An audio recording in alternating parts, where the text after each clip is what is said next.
ఒకప్పుడు ఇండస్ట్రీ అనేది, cinema industry అనేది ఒక ఇండస్ట్రీ ఉండే. హీరోలు కానీ, యాక్టర్లు కానీ, విలన్లు కానీ, లేకపోతే ఇతర నటీనటులు ఎవరైనా కూడా ఆ కంపెనీలో ఉద్యోగస్తులు. కానీ ఆ దశ నుంచి ఈ దశకు అసలు ఈ మార్పు అనేది ఎట్లా జరిగింది?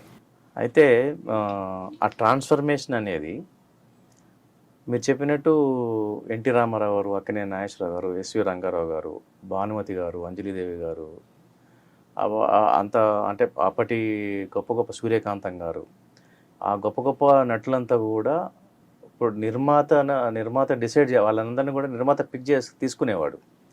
తీసుకుని నెలకు జీతం ఇచ్చేసి ప్రతిరోజు ఆయన స్టూడియోకి, విజయవాహిని స్టూడియోకి వెళ్ళటము, అక్కడ ఏ సినిమా ఆ కథకు సంబంధించిన అంశాలని, కథ ప్రాక్టీస్ని, దానికి సంబంధించిన కథకు సంబంధించిన వాటిని మాట్లాడుకోవటము, మళ్ళీ ఈవినింగ్ అయిపోతే ఆఫీస్ టైం లాగా ఈవినింగ్ అయితే వెళ్ళిపోవటము, షూటింగ్ అప్పుడు షూటింగ్ ప్రకారం షెడ్యూల్ ప్రకారం చేసుకోవటం. సో నెల జీతంతో పనిచేసిన గొప్ప గొప్ప మహానటులు ఉన్నారు ఆ రోజు. ముందు నిర్మాత అప్పట్లో ఏం చేసామంటే ఒక కథని కథకుడిని పిలుచుకొని తనకు ఒక నచ్చిన కథని సెలెక్ట్ చేసుకునేవాడు. ఫస్ట్ ప్రాసెస్ అట్లా ఉండేది.